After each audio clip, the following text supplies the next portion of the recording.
Mindset coach. This is Grinch. So this is really kind of like the Grinch show. Welcome to the Grinch fan club, club featuring Stacy Renee, mindset coach. So that's what I am. Is I'm a mindset coach, a life coach, a life on life's terms coach, because life is lifing. And I strongly work. My specialties are addiction, recovery, codependency, and grief because that's my experiences and that's what I know how to do. And I'm able to help others too. So it takes a village. And today I have 29 years clean and sober. So, I say clean and sober because alcohol is a drug. A lot of people don't realize this. So a lot of people switch addictions. So in the addiction recovery, it's not uncommon that sometimes I'm talking about the transference of addiction because we will seek relief. We will. So a lot of the topics that I talk about on this channel are things that we think, feel, or do, as people, as human beings, period. But sometimes in addiction, we think that this is exclusive to us. The feelings of low self-worth, the feelings of not being good enough. And it's not just exclusive to addicts. It's just, a lot of people deal with this. So this is what we talk about on this channel is how we can overcome thoughts and feelings that no longer serve us. And that's what I do as a mindset coach and a life coach. So this morning is story time with Stacy. So what we do on Sunday morning is we combine all the stories from the week and we build it into a story because sometimes we relate with it through the week, but we forget. And so I usually pick, something that leads up to something in a week. Just like that, when you're playing video games, when you're watching movies, these stories and living out our own story. What is your story? And are you being the writer?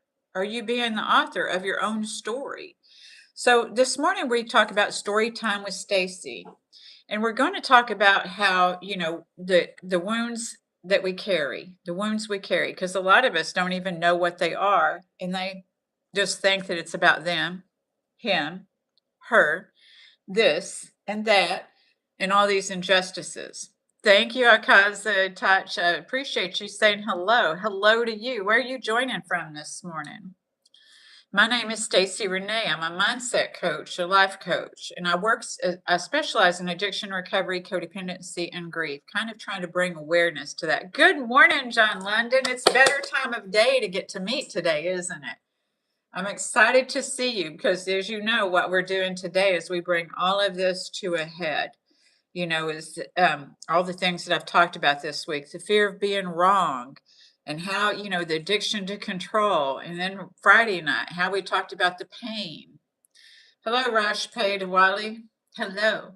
So we're going to bring that to a head today and give some examples through this story. Rusher, my name is Stacy Renee. I'm a mindset coach, a life on life's terms coach. I specialize in addiction recovery, codependency, and grief. Today, I have 29 years clean and sober, and I'm pretty excited about that. So I have this lived experience that I'm able to touch people in this way because a lot of the things that we feel is, whether you have alcohol or drug issues, and I say that alcohol is a drug, but sometimes we switch, we transfer addictions. I know for me at first it started out, thank you so much, Rashpay Wally. So Rush Holly, wow, I said that wrong. I apologize. Sunday, bringing it all together on a nice day here. I'm so happy that it's a nice day there. Yeah, because oftentimes we can relate to the story, and when we relate to the story, and we may see ourselves in the story. So that's what I like about doing story time with Stacy on a Sunday. So that, hi, Liam. Davy, and so that way on a Sunday morning we can think about this and know that we're not alone also, because a lot of people sitting alone behind the computer and bored and everything else. And thank you, John London. Don't forget to hit the like and subscribe, y'all. Thank you so much. And if you feel like this type of topic will help somebody else, feel free to share it too. So thank you so much. Kim must be in the house because I see a bunch of thumbs flying. I miss my hearts. I don't know what they did with these hearts. I miss them. I hurt y'all. Thank you for being here. So I'm going to get started in story time here. I'll give it one more minute to, see who is able to make it. I don't have as long of an introduction today as I usually do because I want to get right into the story because I think I'll lose a lot of people before we get into the story. So I want to make sure we get into the story, then we'll unpack it afterwards. Thank you so much. Thank you all for being here. So one more minute, or less than a minute probably now, because I think I'll start at 9:05. I want to be mindful of your time. And again, thank you so much for being here this morning. Okay. All right. If you're here and you want to say hello, feel free to reach out, say hello, and tell me where you're from. Again, my name is Stacy Renee. I'm a mindset coach. I'm from Fort Worth, Texas, if you notice the southern drawl. But I live down here right now near beautiful Cancun. And as a mindset coach, this was once a dream of mine. As a kid, I remember going to Six Flags in Mexico being my favorite part of the territory down there at Six Flags. So I get to live the dream. And so as a mindset coach, I help others recall their dreams. You know, I made a post on Facebook this morning. I'll probably make it here too. That, you know, through my 29 years of being sober, new dreams have awakened and more possibilities have arisen. I wouldn't even be alive today probably if I wouldn't have gotten clean and sober 29 years ago. So I'm so grateful to be here today. Thank you so much, Rusher. I'm glad that you're here to hear my story. So we're going to get started. I have my notes here just so I can see your comments too, because I love your interaction. So thank you all so much. Please let me know if something relates to you. I've got notes. We can get back to the notes, okay? All right. So as I said before, on Monday, we talked about the fear of being wrong and why people fear being wrong. A lot of people can't even notice that. So that's why I bring up these topics, is sometimes we may not even notice that we fear being wrong. I know that I didn't totally understand my fear of being wrong. My fear of being wrong was so that I wouldn't look stupid. But how many of us break it down? You know, as, oh, I'm afraid of being wrong because I don't want to look stupid. I had to learn how to, that's part of what I call a process. So not because being wrong is the real problem, but because of what being wrong might mean, right? That's part of the process, is figuring that out, because being wrong may feel like rejection. It might feel like rejection. It might feel like failure, and it might feel like proof that somehow we're not good enough, right? Good morning, JR. It's good to see you this morning. Thank you for being here. Mohammed, good morning. Thank you for joining. So what we want is certainty a lot of times when we fear being wrong. And when certainty isn't available, many of us begin trying to create it. We start making up these stories. This is why, thank you very much. This is why I do story time, is so that we can see our own stories and other people's stories. Because a lot of times the reason we don't like people is we say in recovery, if we spot it, we got it, you know, and that doesn't necessarily mean that we've got it. We might have had it. John London, sometimes avoiding those bad feelings stops us from achieving what we want. Exactly. Because what we want is on the other side of what we don't want. But sometimes if we stay too focused on what we don't want, we can't even see what we want. When we can process it, that in between, we can make harmony with what it was that the pain was, that wound that we're talking about this morning, you know. Oh, no, I don't want to get married, though. Thank you, Muhammad. So when certainty isn't available, many of us, like I said, try to create it. We try to control the outcomes. We talked about on Wednesday, you know, trying to control things. So we try to control relationships, you know, the things that make us feel uncomfortable, things maybe we don't even know how to communicate, because the processing allows us the opportunity to communicate with ourselves. And a lot of us haven't even learned how to communicate with ourselves. I thought when I got sober that I was automatically going to know how to communicate. I thought I knew how to communicate, but what I had to learn was how to communicate, because I didn't know how to communicate. What I knew was what I learned. And sometimes what I learned was not healthy or loving communication. That was control. So we try to control how other people see us sometimes. We try to control situations that were never ours in the first place. This is where the codependency steps in, is when we're trying to control situations that weren't for us so that we can maybe develop a more positive esteem. Because if we help somebody, maybe we'll be seen, right? Not because we're manipulative do we do that. Not because we're bad people. Good morning, beautiful mama. I'm glad you found me this morning. But because somewhere along the way, control became a strategy for feeling safe. Sometimes when we can control something or have the false illusion of being able to control something, because really you can only control like what's in your realm. So, that was just a strategy to feel safe. And when we can process that and realize, what am I doing to try to control? Because we may think somebody else is being manipulative, but when we start thinking that, instead of going, you, or them, if I look at how is this affecting me? Because I've had to learn that my control issues were human beings, and to deny that we try to control some things, because that's what we do. That's what we do as human beings. And so sometimes when somebody upsets me, I have to, see if my control issues are bumping up against their control issues. Because sometimes maybe that's all it is, rather than me making up a story and getting into a loop of how victimized I am about this person trying to control me. Maybe I'm getting mad because I'm unable to control too. So neither one of us, do either one of us really have control? No. Are we reacting out of spite of the fear of somebody controlling us? See, we have to heal that wound and do that process if we felt like we were controlled before by that manipulation. So we don't get manipulated, we have to learn how to set loving boundaries. Loving boundaries. Boundaries aren't just when you get fed up to here and twisting off. Oh, I have friends that have done that. I had a friend last week that I said, that's not really a loving boundary, but I try not to butt in people's business if they don't ask me. So, Rusher, you have a way of talking that keeps people listening. I usually don't stay long in streams where people are just chatting, but I ended up staying because it's generally enjoyable listening to you. That is the best compliment I have gotten all morning, Rusher, besides the congratulations on staying clean for 29 years. But I am so grateful for you. If you haven't subscribed, I hope that you do. This is a great community that's building up in here. So I'm glad that you stayed. Thank you. I appreciate you. That means a lot to me. So Friday, we dug even deeper because thank you, Joe. Thank you, John London. I appreciate that. Mom, I'm sorry Raven won't be able to make it. I did see that. So because underneath the fear of being wrong and underneath the need to control is something else entirely when we start doing that digging and processing. It's pain. Pain, y'all. Who wants to feel any pain? But we have to feel it to heal it. That's the process.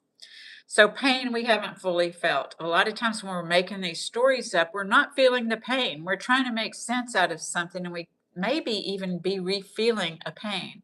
We think that this is our reality, but it's not if we choose to change what we're focusing on. So it's pain that we spend years trying to outrun. I asked on Friday, what are we running to and from? We're usually running from something and to something else. And usually the to is self-sabotage. Self-sabotage. Good morning, Parashurma Pandi. So the truth is the pain that we don't feel often controls us with that flight or fight and freeze. So it's like going from one extreme to the other when when we haven't learned how to make sense of that pain. So what it does is it will control our reactions. It controls our relationships. A lot of times we just walk away from relationships without having that conversation, without having a conversation. Maybe we misunderstood something because of a past pain. I know that I have. I have misunderstood because of a past pain. And so when we can't stay and ask, what is this here to teach me? What is it that you really said? What is it that you're saying? I had to learn, and I call this, a lot of times people ask me, what are you talking about when you say big girl or big boy words? And that's what it is when we can have those conversations. But a lot of us fear conflict and confrontation, right? So it controls our reactions. It controls our relationships. It controls our choices, y'all, what we choose. Because part of that flat, fat, and freeze are choices, whether we realize we're making a choice or not. Even if you're freezing, you're making a choice, even when you shut down. So we maybe just don't even know how to communicate it. You're not stupid. You're not lazy. Sometimes we just don't know what to say. Biggie Ches, that's not our topic today. Our topic is about some serious things. And so if you want to stay, you're welcome. We're talking about pain today, and we're taking a deep dive, and this is story time. So I hope that you choose to stay and that you're able to get something out of our talk this morning, but that's not on topic. We don't talk about we don't talk about religion, politics, or my age, my dating, nothing like that. Mental. So if you'd like to stay, you're welcome to stay, okay? But we're staying on topic, speaking of staying. So I have my notes here because I do appreciate your comments. I do. So thank you. So it controls when we're afraid of pain. When we're afraid of the pain, it controls how tightly we hold on and how quickly we push people away. Okay. This morning, I want to share a few stories, not because they're about being right or wrong. Thank you, Kim. But because they're about control. Okay. And some of us don't even realize we're trying to control. Our central nervous system is trying to control. So that's our body having more, trying to control things that our mind hasn't touched on yet that affect our emotions. And so when we're trying not to feel something, there's a whole process. Good morning, Ramon and Kim. It's good to see the Valentines in the house. So thank you. I love you too, beautiful. Thank you, Kim. All right. So because they're about what happens when unhealed pain quietly takes your driver's seat. I talk about the ego and the soul, and that may be too woo-woo for, some people, but the ego is what gives us our drive, and the soul is what gives us our direction. And in between is harmony. So that means healing those things that caused us the pain so that we have the right direction. Good morning, Cruze. I'm doing good, and I'm glad that you're here. So I'm going to go ahead and get into the story today. I'm not going to tarry on and tally on. Usually it takes me a half hour almost to get into the story, but we're going to get right into it, and I've got it read right here. So y'all ready to take a deep breath in so we can focus on the story? Because breath, the breathing that we do at the end of these, and so you got rejected 2 times this year. I get bullied every day for my weight. Both of my dogs died within the last 2 years, and I cry myself to sleep every night. Well, then you're in the right place, Biggie Ches. I'm glad that you're choosing to stay because that caused you a lot of pain. I know it would cause me a lot of pain. And when we understand, good morning, Don. It's good to see you. And Grinchy's happy to see you too. He was out here when I started, but he's gone back in his house. But I had a dog pass away last year. At this time last year, my dog was here, but she's gone. She died on August 9th at 11 o'clock in the morning. I know Kim's lost a pet too. Kim and Ramon have. Good morning, Tanichi. And it's very hard to lose these innocent characters in our lives that thank you, Blaze. I'm glad that you came on this channel. If you feel that this resonates with you, I encourage you to subscribe. And if you think it's going to share somebody else, please feel free to share. We have story time with Stacy because a lot of times we can relate with these stories, and we may be experiencing, see, Ramon knows too. So, and the weight deal, I know for me and, some of us here that the weight was part of the food addiction, right? And so it's seeking comfort. And it's just a reflex or a reaction like I'm talking about. And what I try to do is help people to interrupt cycles and break those patterns. So we talk about neural pathways and these ways that we can heal. Because sometimes we think we are defective, right? Right, Biggie Chaz? Is sometimes we may feel defective, but you're not. You're not. And so I want you to stay. I hope you'll stay. We're going to take a deep breath in while we get ready for this story. Dawn said she got bullied too because she's 5 feet in high heels and petite, and she found bigger women were worst at making digs. I know one day we're going to have a thing on here about jealousy because I was talking about jealousy this morning with one of my friends. Thank you so much, Kim. Hello, Joseph Leon. So I'm glad that you're here this morning. So we're about to start the story. Are y'all ready for this? Let's take a deep breath in so we can focus because your brain loves to get some oxygen. It helps you to stay present with right here. She is petite and beautiful. There's a lot of people that don't recognize their beauty here or their handsomeness. Okay, so, and I sometimes don't even recognize mine. I don't. So sometimes people just pick on you no matter what. Sometimes they do. Sometimes they do. And we just can't let them have our energy because just because they are who they are doesn't mean that that's an indication of who we are. So Let's listen to the first story. Story number 1 is the story of Michael, and his story is the fear of being wrong. Let me know if any of y'all relate to this, okay? So take a deep breath in and release. Does that feel good? Let's do it again. Take a breath in and release. Let me know if y'all relate with Michael, okay? So it's a man named Michael, and Michael grew up trying to prove his worth. His older brother was what many would call a golden child, the athlete, the achiever, the one who everyone seemed to celebrate. And Michael wasn't unloved. He was not unloved, but he spent much of his life feeling like he was standing in the shadow of someone else, that he was standing in someone else's shadow. Somewhere along the way, he developed a fear of being wrong. Not because being wrong was the problem, because being wrong felt like proof that he wasn't enough. As an adult, the fear followed him into his relationships. When his girlfriend Emily disagreed with him,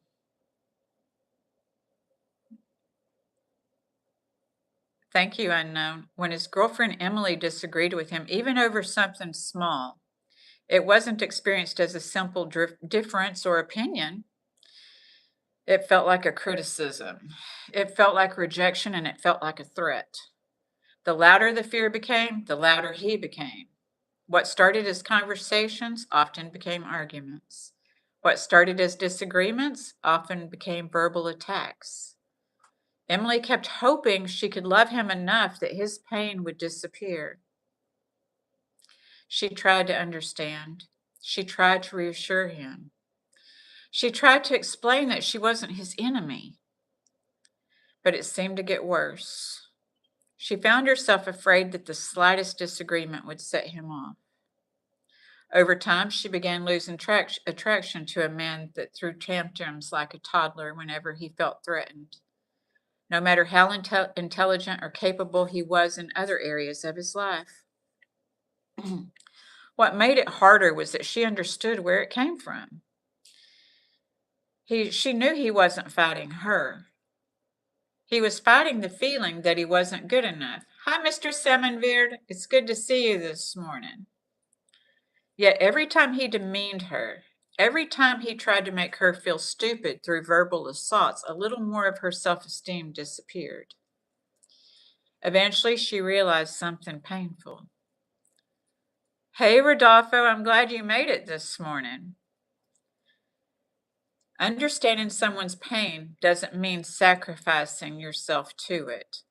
I'm so glad you subscribed, Unknown. I'm glad that you're here. Thank you so much. The lab is about pain today. It's like the wounds that we don't feel, and sometimes we just don't know how to feel them to heal them. We haven't had permission.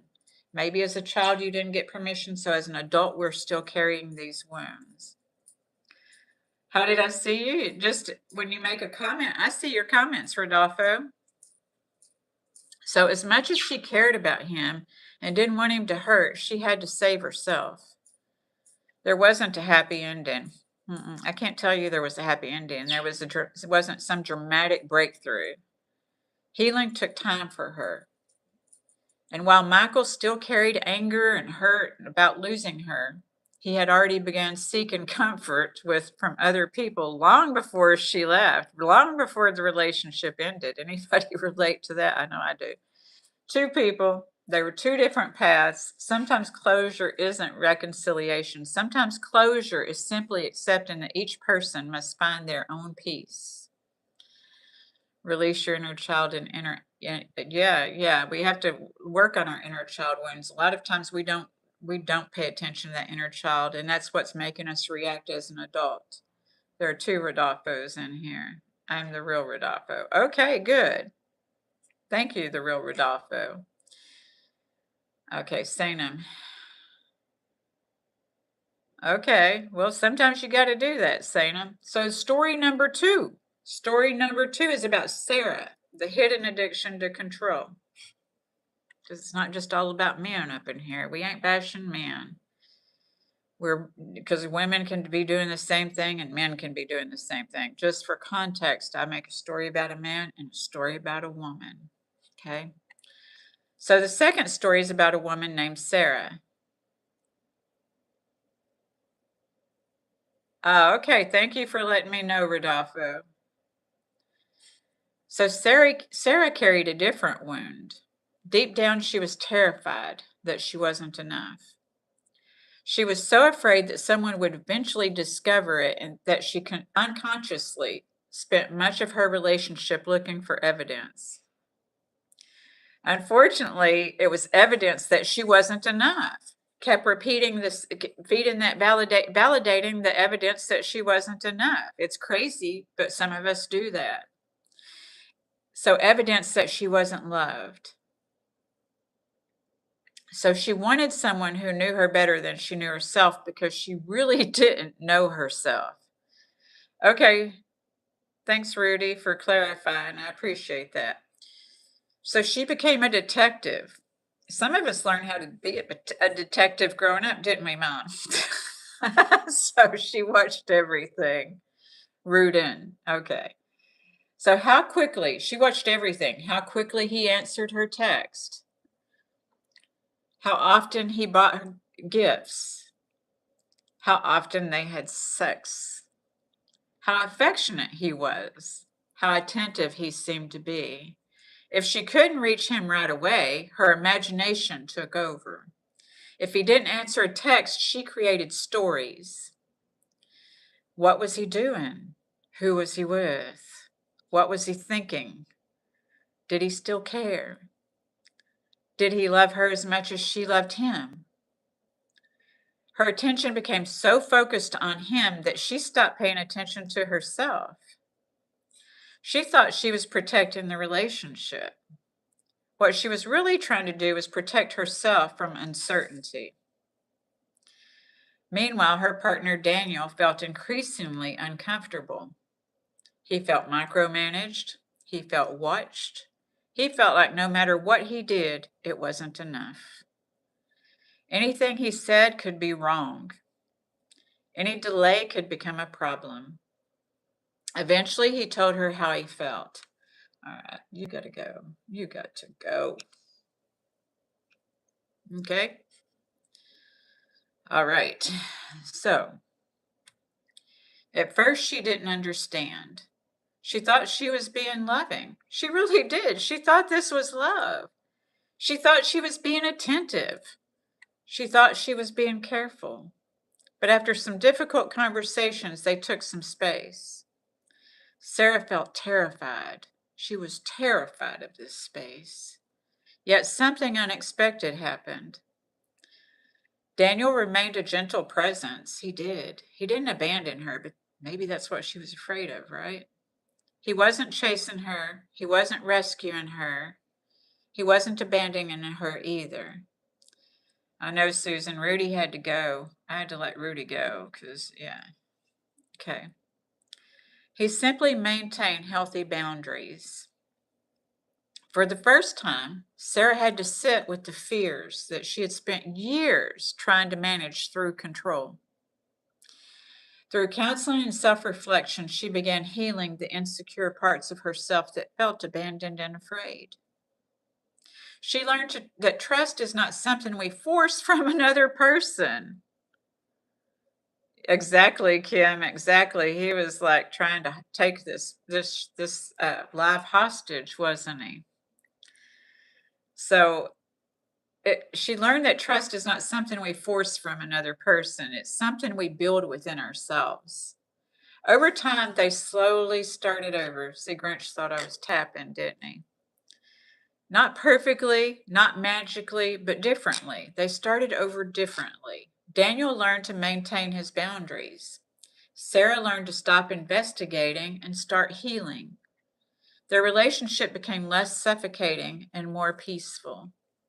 Not because she controlled him better, but because she learned that she didn't need to. So in reflection to both of these stories, let me know if you related to either of those stories, okay? But in reflection, the different behaviors came from the same wound.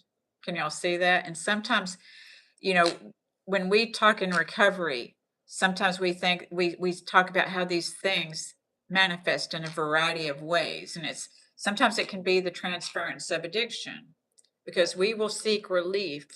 And if we can't do one thing, we may seek relief in another way. See, they're happy you came out, Grinch. And so,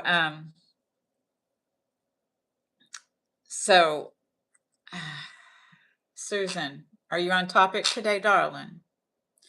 So the reflection was that, did you relate with any of these stories? So the reflection is that it's the different behaviors in the same wound. And so these are reactions to these wounds that we may have. So not at first glance did Michael and Sarah look very different. Michael was afraid of being wrong. Rodolfo, yeah, I'm being smothered. It makes me feel guilty too. I think next week we're going to talk about that. I think I wrote down manipulating throughout guilt and boundaries, because we have to create loving boundaries because we can be manipulated through guilt. And so we're going to talk about that next week, Rodolfo. How about that? So Sarah was afraid of being abandoned, right? Michael was afraid of being wrong. So Michael became louder when he felt threatened, and Sarah became more controlling when she felt threatened. Anybody in here feel like they or their partner become loud or threatening, you know? So Sarah became, okay, so Michael pushed people away and Sarah held on too tightly. So one looked angry and one looked anxious. One demanded agreement and then one demanded reassurance. But underneath, both of them had the same question. Okay, am I enough? Michael spent years trying to prove it. Sarah spent years trying to protect it. Neither realized they were being controlled by pain they hadn't fully faced. Yeah, you recognize anything there, John London? Pain from comparison, pain from rejection, pain from feeling unseen, pain from abandonment, pain from not trusting themselves. See, sometimes when we don't trust ourselves, we can try to control other people to make ourselves feel more secure. I know I did it. So that's what really connected all our conversations this week, right? Is on Monday, we talked about the fear of being wrong. On Wednesday, we talked about the hidden addiction to control. And on Friday, we talked about the pain we don't feel often controls us. What if those aren't 3 different conversations?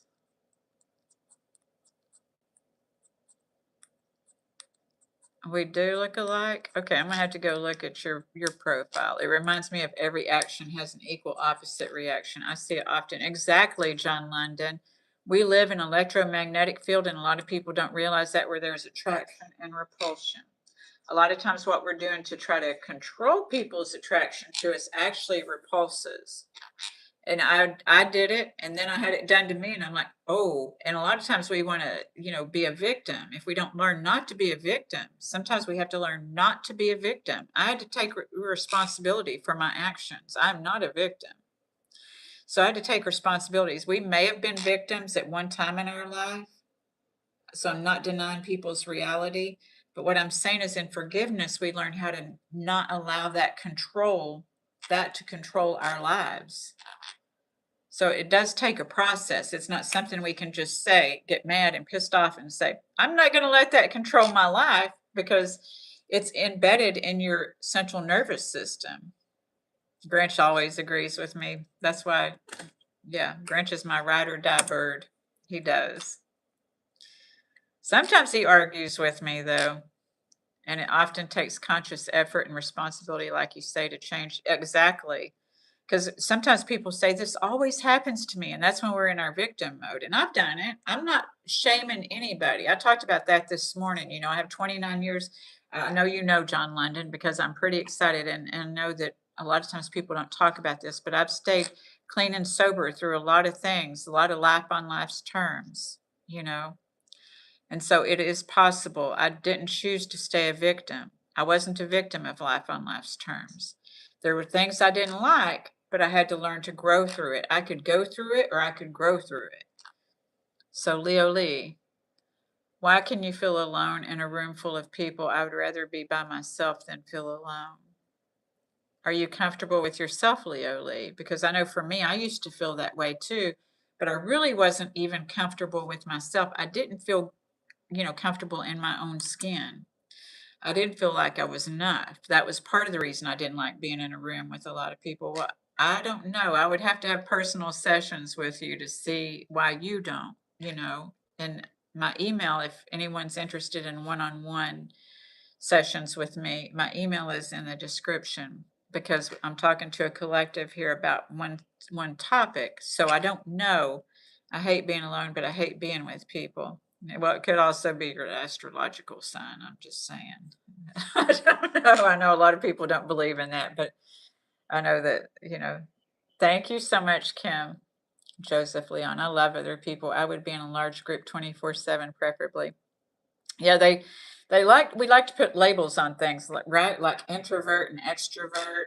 And the thing is I'm a Leo. So a lot of people think as a Leo, that perception is that Leos are always extroverted. But the thing is that, like John London was saying, you're going to be the polar opposite at times. Sometimes I put so much energy out there that I have to go back in to recharge, and be by myself.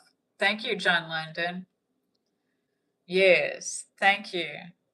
Thank you so much. So sometimes I have to go back in, and same with the extrovert. Sometimes an introvert,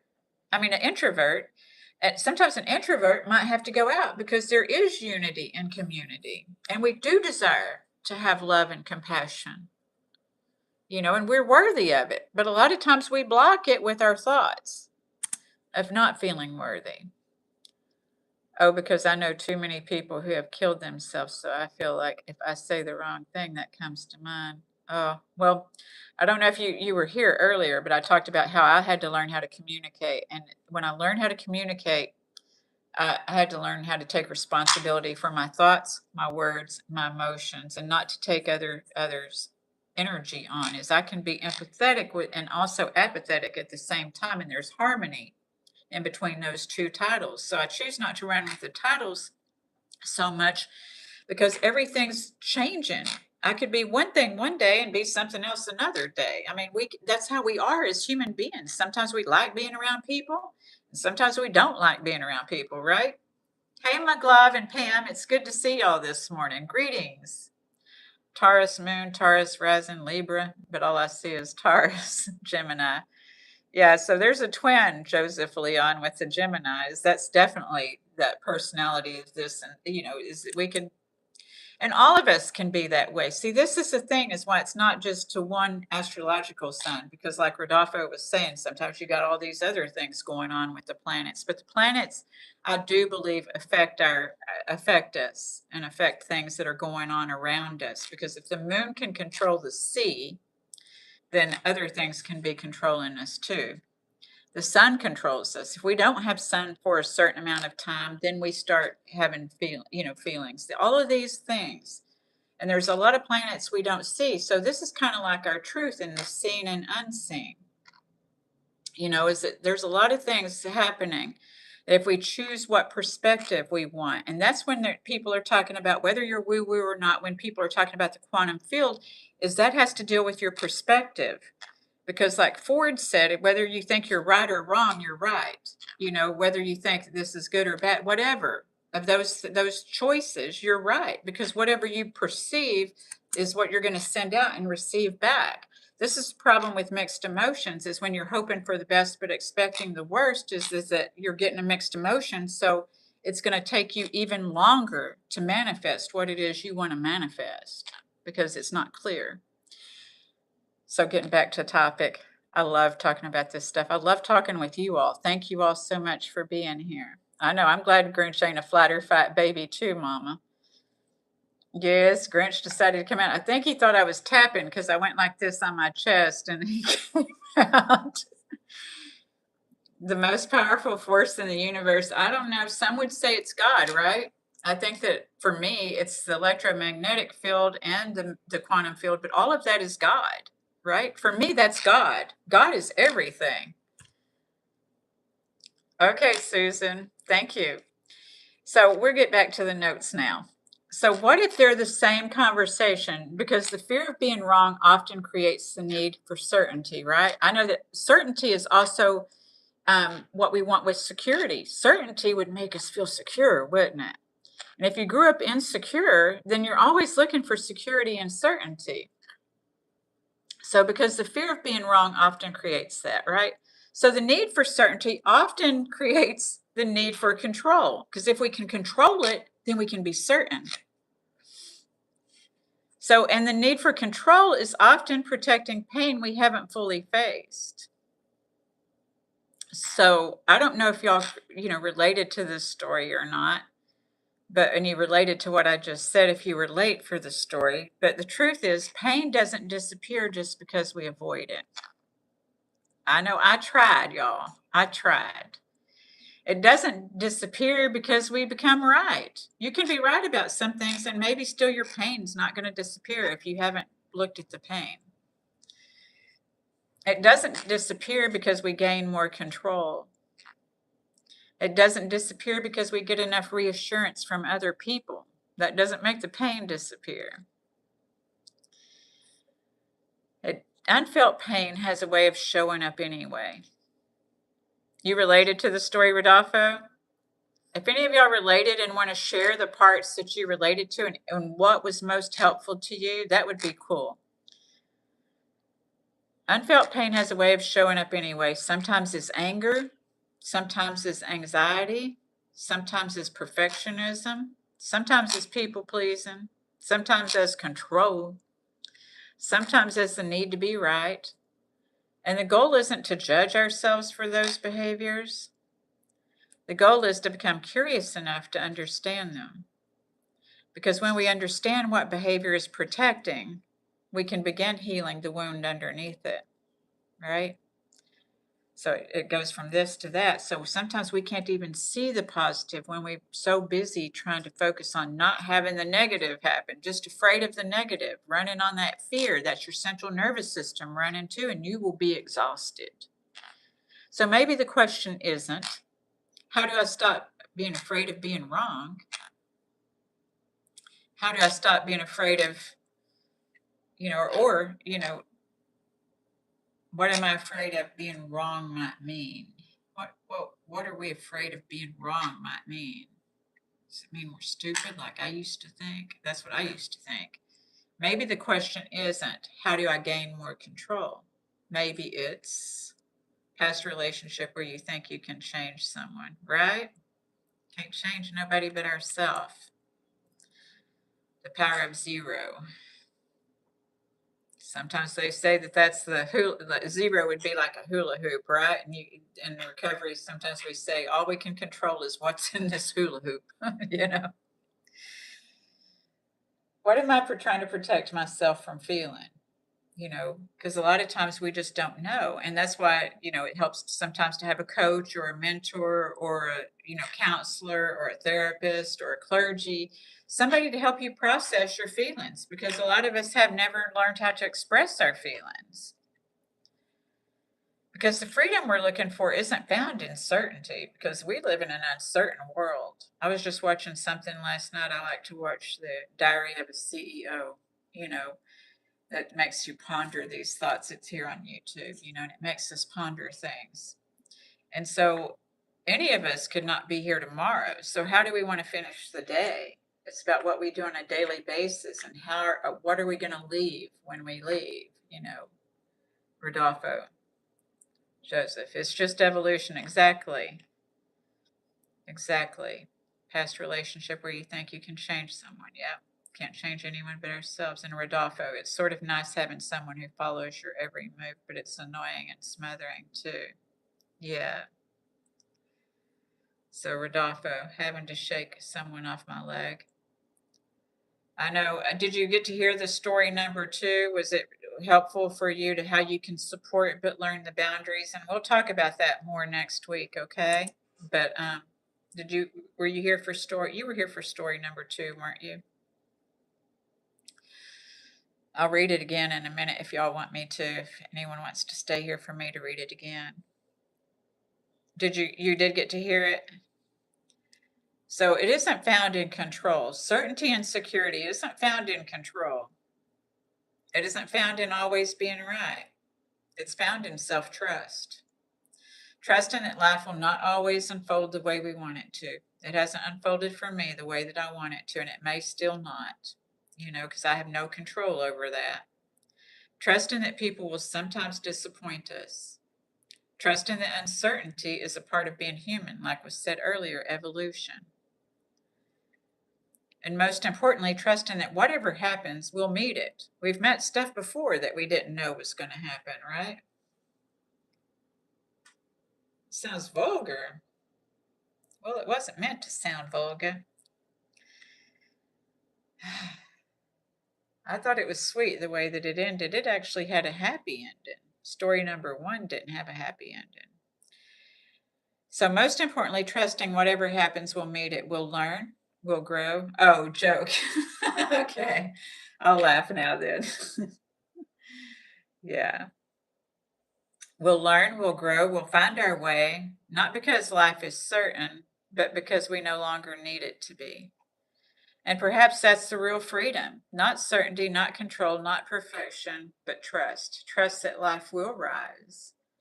Trust that you'll rise with it. And trust that sometimes letting go isn't losing control at all. It's finally coming home to yourself so you feel comfortable in your own skin. Yep, everybody, with all the people here, we have a different perspective on what these stories mean. Story 2 versus story 2 sounds like it's going to the restroom. All right, y'all, I'm going to read story 2 because I thought it was very, because I used to be like story 2 at one time, like Rodolfo was complaining about. I had to be micromanaging and trying to control some stuff. I mean, obviously it was several years ago, but I'm going to read it again. So if y'all want to stay and hear it. So story 2, because story 2 is getting a bad rap. The second story is about a woman named Sarah. Sarah carried a different wound. Deep down, she was terrified that she wasn't enough. Oh, I see. Thank you, John London. See, I get too serious sometimes. Thank you. Thank you. Let me go back and look at the comments now that I know the context. Oh, okay. Okay, story number, I see now. I see. I'm going to read it just again since I started it again, if that's okay with y'all, and then we'll breathe. Toy Story number 2 was great. Okay. Or is that my story? Okay. Story number 2, if y'all are willing to hear it. The second story is about a woman named Sarah, and it's not about going to the bathroom. Okay, thank you, Rodolfo. She carried a different wound. Deep down, she was terrified that she wasn't enough. She was so afraid that someone would eventually discover it, and that she unconsciously spent much of her relationship looking for evidence. Unfortunately, evidence that she wasn't enough, evidence that she wasn't loved. She wanted someone who knew her better than she knew herself because she really didn't know herself. She became a detective. She watched everything. How quickly he answered text, how often he bought gifts, how often they had sex, how affectionate he was, how attentive he seemed. And if she couldn't reach him right away, her imagination took over. If he didn't answer a text, she created stories. What was he doing? Who was he with? What was he thinking? Did he still care? Did he love her as much as she loved him? Her attention became so focused on him that she stopped paying attention to herself. She thought she was protecting the relationship. What she was really trying to protect was herself from uncertainty. Meanwhile, her partner Daniel felt increasingly uncomfortable, right, Rodolfo? Thank you, Pam.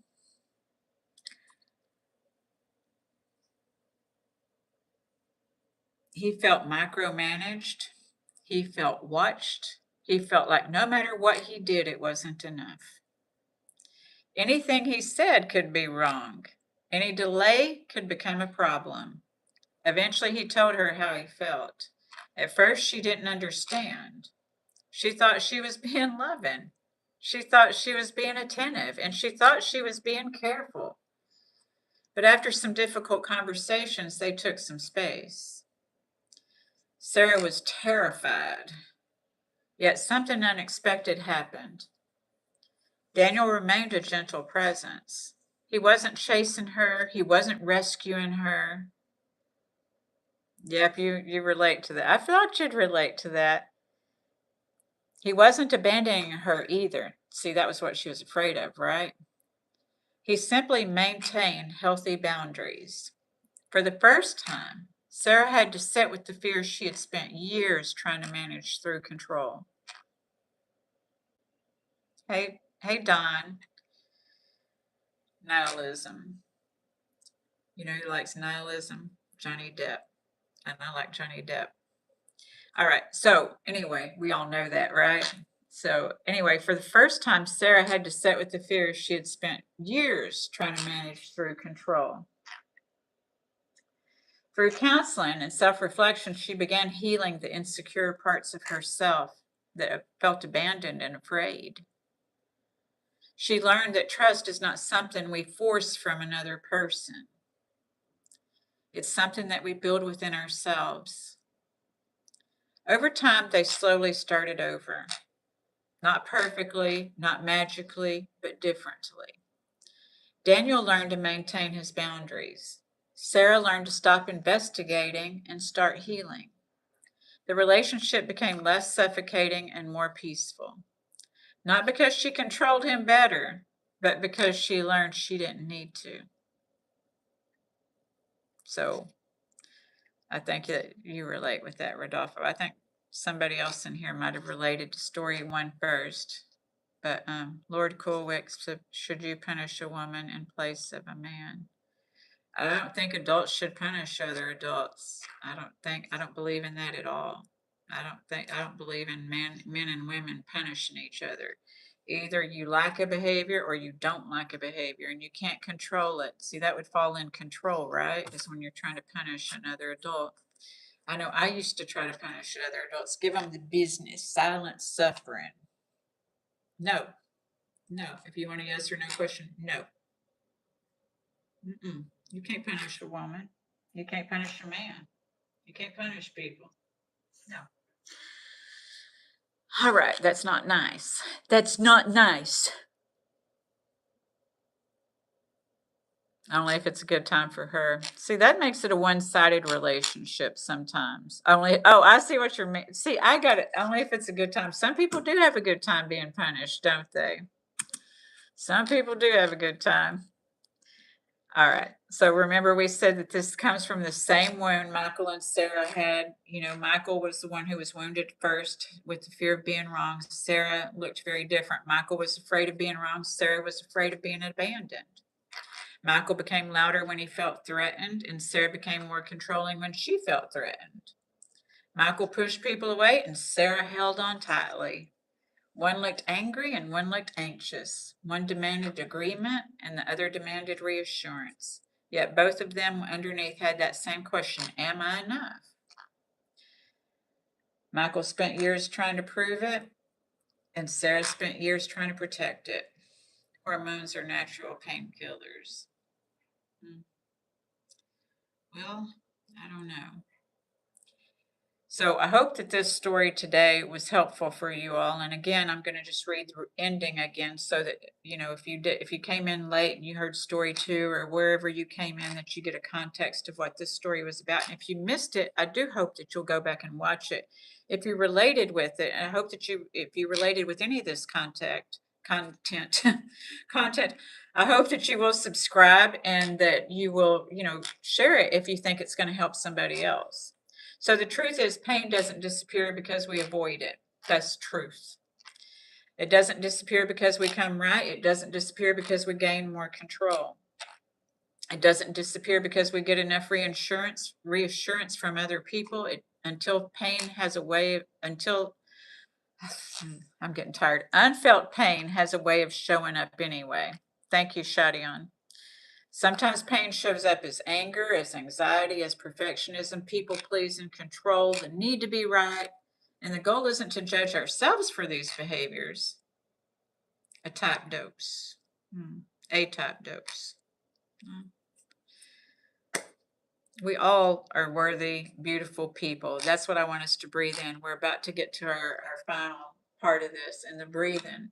Breathing that in and taking it into the week with us. Just because you can't control something, that doesn't see this is the freedom, this is the harmony, is when we understand that we can't control other things, other people, then we're not going to feel defeated. Because if you're trying to control other things and other people, thank you so much, Ramon. I appreciate that. When we're trying to control other things and other people, we may feel defeated. So that's one way to know if you are trying to do that, because a lot of people don't even know they're trying to control people. If this is a learned behavior, you may not even know if you're trying to control somebody else, if you're afraid of being wrong or if you're afraid of uncertainty. You see, for me, I was very insecure, and I had to own that I was insecure. Was Wasabi Wafal. Hello, it's good to see you. Okay, well, the goal isn't to judge ourselves for these behaviors. The goal is to become curious enough with ourselves to understand them, to focus on ourselves instead of someone else. Because when we understand what a behavior is protecting, we can begin healing the wound underneath it. Why I was insecure? Well, it was part of a learned behavior. You know, both of my parents were insecure. They got married very young because they weren't secure in their homes that they lived in before they got married, and they certainly didn't make a secure home together. So, two of my sisters fled home at a very young age. One married her father. Okay. Oh, dear. My goodness. I don't even know how to answer that, Rodolfo. I just don't. Yes. So maybe the question isn't, how do I stop being afraid of being wrong? Maybe the question is, what am I afraid of being wrong might mean?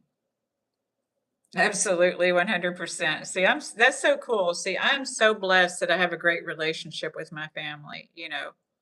So my mom's not trying to deny my reality, and I don't try to deny my mom's reality. In reality, we all have our own realities. Like all of us in here probably perceive these stories in a different way. So I am so blessed with my family and my friends, and that includes you all. So I thank you for that. We are living in a very beautiful era if we choose to see it, right, Lord Cool Whip, Suburbia. So let's just breathe in freedom and release anything that we're trying to control. As we go into this week, asking ourselves when we're starting to get frustrated, the feelings that trying to control or trying to be right all the time create is that fear of frustration. You know, fear that we may experience frustration and disappointment. You know, and disappointment, like I say, my friend Peggy Sue says, it's, you know, a date with expectation. You know, it's a date with an appointment with disappointment is an expectation for, I'm getting tired. Do you do well at a give and take in relationships? Well, I think that I do. I like mutual relationships. So it's not like one gets to be way high up here. It's a relationship, give and take relationships are where you can communicate with each other and accept each other, but not to where one person is down here and another person is up here. It should be mutual. And that's more of a give and take relationship, not one where one person feels like they're giving all the time and the other person feels like they're taking all the time, but a mutual relationship. I know there's people in here that have beautiful mutual relationships. They're not always happy, you know, because life on life's terms is life, and then we all have our own personal wounds. Peggy Sue, oh Peggy Sue, that's right. That's right. I think that's who she was named after. You know, she says expectations are an appointment with disappointment, because I had to learn that. I couldn't figure out what was wrong with me having expectations when I worked on my codependency. So it would be like My sponsor would tell me, oh, you had an expectation. And I'd be like, yeah, so I didn't see what was wrong with it. Then I read a book by Byron Katie called Loving What Is. And then I'm like, oh, that's what's wrong with having an expectation, is it's an appointment with disappointment, because a lot of times there's reasonable and unreasonable expectations. Unreasonable expectations are one where they say they should know, because if we haven't learned to communicate what we want, need, and desire, then they should not know. We have to, that's where, again, where we have to use our big girl and big boy words, is like saying it nicely, lovingly, because thinking that, see, the thing is when our central nervous system is trained for conflict and confrontation being a bad thing. Thank you, McLove. When our central nervous system, we will be afraid of communicating sometimes, because maybe it was trained to be afraid. Yeah, you don't always have to be happy in your relationship. I think as long as you both are willing to build each other up, it will be good. That's exactly right, Shodian. Thank you. I hope I'm saying that right. Hello, Cocoa Cats. So we're about to breathe. Y'all ready to breathe, darlings? We've been on here an hour now. Thank you so much for the comments, Cocoa Cats. Those are beautiful. All right. Let's breathe in freedom and breathe out. Just in this moment, if y'all think about it, just in this, love you too, darling. Just in this moment, everything is fine and divine. We are all here. This is a cool gang, and I appreciate you all for being here. So we're going to breathe in freedom. Chad, that makes it easier, then I don't mess it up. Thank you, Chad. Thank you, Pam, for reminding people to smash that like, because if y'all get to see the shorts on this, I think that they come from those likes, right, Pam? Thank you so much, Pam, for moderating. Thank you all for being here. Kim, Ramon, Mom, all of y'all, McGlive, Rodolfo, and is John London still in the house? Don, thank you. Anyone that I'm forgetting, Wasabi Wasab Dali, Dewell, Chad, Lord Cool Whip, Suburbia. All right.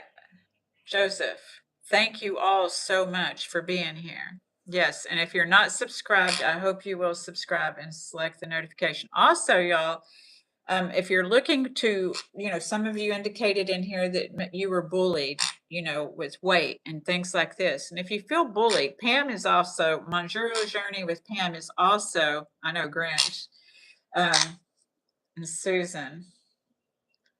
They're still out there. There's just a quality people aren't as easy to find as people who are, who are willing to lower their standards. I'm not saying that there's better or worse people. It's just when we have standards and recognizing, like for me, as I know what I want in a relationship, because I could get somebody who wanted to be shallow and have sex. That's no problem. That's no problem. But if I want somebody with some depth, somebody that I'm compatible with, I have to, wait for that. It's not instant gratification, because instant gratification has not been good for me. It has not. It hasn't served me well. I do believe there's real men and women out there. I really do. Because it has to be part of my perspective. Because if I want to see that, I have to be looking for it. And I do look for it. Good morning, G's Jaded Wasteds. Life is treating me good. We are almost finished here. We're about to get to the breathing, and I'm so glad you're here to breathe with us. We're all going to breathe. Breathe with us, Susan. Just breathe, darling. Someone who is a soulmate, Stacy. Exactly. Somebody who's able to be connected. They don't have to be just like me, but it's somebody that I have to be compatible with. You're down to breathe? Awesome. Y'all ready for this? Let's breathe, darlings. Let's breathe. Grinch is ready to breathe. You ready to breathe? Okay, we're going to breathe. You're going to go get in your position. Grinch is getting in position, y'all. So let's breathe in freedom and breathe out control. And just know that you're safe in this moment. You are so safe in this moment. Hello, Sevi Ballesteros. You ready to breathe with us, Sevi? We're ready. Okay. So what we do is we take a deep breath in, breathe into your stomach so your shoulders will rise, your chest will open, that breath will go down your throat, down into your belly.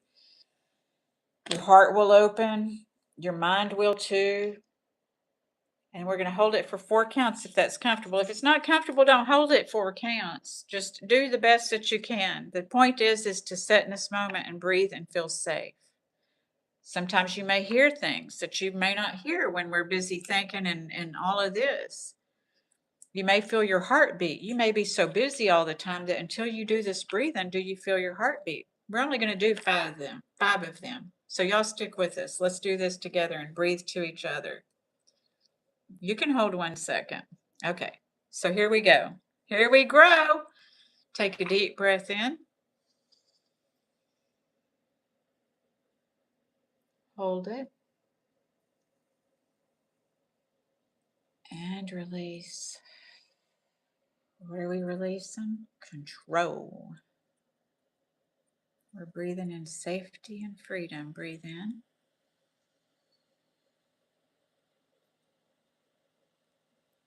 Hold it. What does that feel like? And release.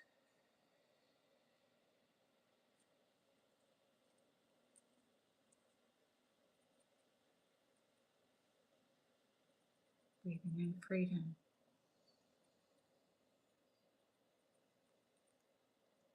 Hold it.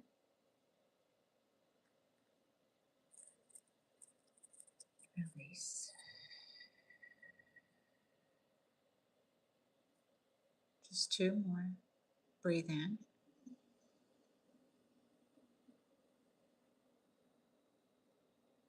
Hold it. Release.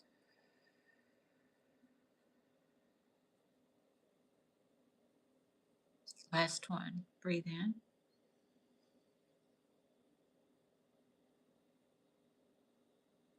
Hold it. And release.